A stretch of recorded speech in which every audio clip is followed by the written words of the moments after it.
Bonjour, bienvenue chez Sound United. Aujourd'hui, je vais vous parler d'une nouvelle application, puisqu'en fait, l'application Formation chez Bauer & Wilkins s'arrête. Donc, on va enlever l'application Setup et on va tout regrouper dans une seule et unique application qui s'appelle la Music App de chez Bauer & Wilkins. Donc, c'est ce que je vais vous présenter maintenant. Donc, quand on regarde ici la Music App, on a rajouté aussi le Zeppelin qui permet d'être piloté avec cette application. Ça continue à piloter tous les produits Formation, que ce soit le Flex, le Wedge, la Soundbar et bien sûr l'audio. Donc on a aussi le caisson de basse, bien sûr, j'allais oublier. Donc en fait, tous ces produits vont maintenant se retrouver dans cette application. Et en plus, on va pouvoir faire la configuration directement des produits dans cette application et de manière beaucoup plus simple. Donc là, j'ai juste branché mon Zeppelin au secteur. Mon Zeppelin a démarré. Ici, je le vois avec la lumière blanche. Et l'application a automatiquement détecté le Zeppelin. Donc, c'est via Bluetooth. Donc, vérifiez bien que votre appareil est connecté au Bluetooth. Vérifiez aussi qu'en premier lieu, vous êtes bien connecté à votre réseau sur lequel vous voulez connecter votre Zeppelin ou votre produit Formation, puisqu'en fait, il va directement détecter les paramètres de connexion du produit. Cette application est disponible sur iOS et Android, donc ça, c'est hyper pratique. Donc ici, je peux lancer directement ma mise en service du Zeppelin. Je vais déjà choisir un emplacement. Donc ici, vous avez une liste de positionnements préétablis, comme sous-sol, chambre, etc. Bien sûr, vous pouvez créer un nom personnalisé en cliquant sur la barre en bas. Je vais sélectionner salon. L'appareil me demande d'appuyer sur la touche en haut et automatiquement, il détecte le Zeppelin. L'enceinte va essayer de se connecter au réseau Wi-Fi que vous lui avez indiqué.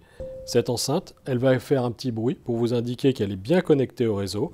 Il vous suffit de faire terminer et le Zeppelin est prêt à l'emploi. Ça sera pareil pour tous les autres produits de la gamme Formation qu'on va également retrouver dans le système. Pour le moment, le Zeppelin ne peut pas jouer la musique en simultané avec les enceintes Formation. Ça sera une mise à jour ultérieure qui devra arriver début 2022, on va dire le premier trimestre. Et une fois qu'on aura ça, on pourra faire de la musique groupée avec des produits Formation. Et automatiquement, ici, si je vous montre, on peut directement choisir un morceau de musique. Je fais lecture, ici. Donc là, je lance la musique de cet album. Je peux scroller sur le morceau, je peux faire play et je peux aussi revenir en avant, aller en avant sur le prochain morceau ou en arrière si je suis sur un morceau précédent. J'ai mon réglage ici de volume et ici en haut, je peux le rajouter à mes favoris de manière à mémoriser le morceau s'il me plaît.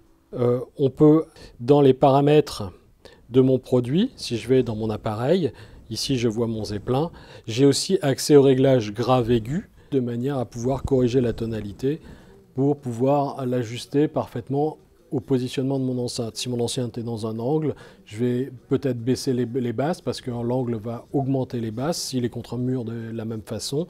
S'il est sur un meuble un peu éloigné du mur, peut-être qu'il y aura moins de basses et qu'il faudra renforcer les basses. Mais après, c'est vraiment à votre convenance. L'autre particularité, c'est ici, je peux éteindre la LED. Ça peut être gênant dans une pièce la nuit. Donc on peut ici l'éteindre ou l'allumer ou le régler de manière à ce qu'il soit moins lumineux si on veut garder cette ambiance lumineuse qui permet d'avoir l'enceinte qui se porte. Bien sûr, ici en dessous, je vais avoir d'autres réglages. J'ai réglage d'Amazon Alexa qui me permet en fait automatiquement, ça va me lancer sur l'application Alexa où je vais pouvoir ajouter la skill Zeppelin, Bauer & Wilkins pour pouvoir automatiquement donner des ordres à la voix à mon enceinte de manière à ce qu'elle puisse dire baisse le volume, monte le volume, joue-moi tel morceau, etc. Ensuite, on a ici les radios recommandées, donc vous avez accès à un certain nombre de radios recommandées. Un peu plus bas, vous avez les services que vous avez déjà préenregistrés dans vos paramètres. Moi, j'ai déjà configuré TuneIn, j'ai configuré Tidal, Deezer, Qobuz. En fait, tous ces services, j'ai rajouté mes comptes, mes identifiants de compte, de manière à que l'application puisse directement accéder à mes services. Ensuite, je peux encore en rajouter. Je peux rajouter Last.fm, NTS et SoundCloud. Donc, ça vous permet d'avoir à peu près tout ce qui est disponible. Pour tout ce qui est Apple Music, le Zeppelin Etherplay 2, donc vous utilisez directement iTunes. Et pour Spotify, c'est Spotify Connect, vous utilisez directement Spotify Connect pour lancer votre musique sur votre Zeppelin. On va aller un peu plus loin ici dans la bibliothèque. C'est votre bibliothèque musicale, c'est tous les morceaux que vous avez sauvegardés dans vos services. Donc là, ici, vous allez retrouver toutes vos playlists. Et bien sûr, vous allez aussi, un peu plus loin, retrouver aussi tous les albums que vous avez sélectionnés. Et bien sûr, après, on a ici tout ce qui est chansons ou titres qui sont aussi disponibles et aussi des vues par artiste pour retrouver des morceaux. Bien sûr, il n'y a pas que ça dans cette bibliothèque, puisqu'ici, on a encore des sur-onglets, puisque là, au-dessus, on a l'accès aux podcasts et aux épisodes qu'on a mémorisés avec le petit onglet inférieur. Et bien sûr, on a accès à ces radios qui sont aussi mémorisées dans l'application. Donc, vous voyez que dans cet onglet bibliothèque, c'est vraiment tout ce que vous avez mémorisé et que vous utilisez de manière récurrente. Ce qui est aussi intéressant dans cette application, c'est quand je vais faire une recherche de musique. Par exemple, je vais chercher un morceau de musique classique. Vous voyez que tous les services de musique vont proposer des morceaux. Donc ici, j'ai par artiste, j'ai tapé Adele par exemple. J'ai les albums et les morceaux essentiels d'Adele que je vais avoir sur Tidal.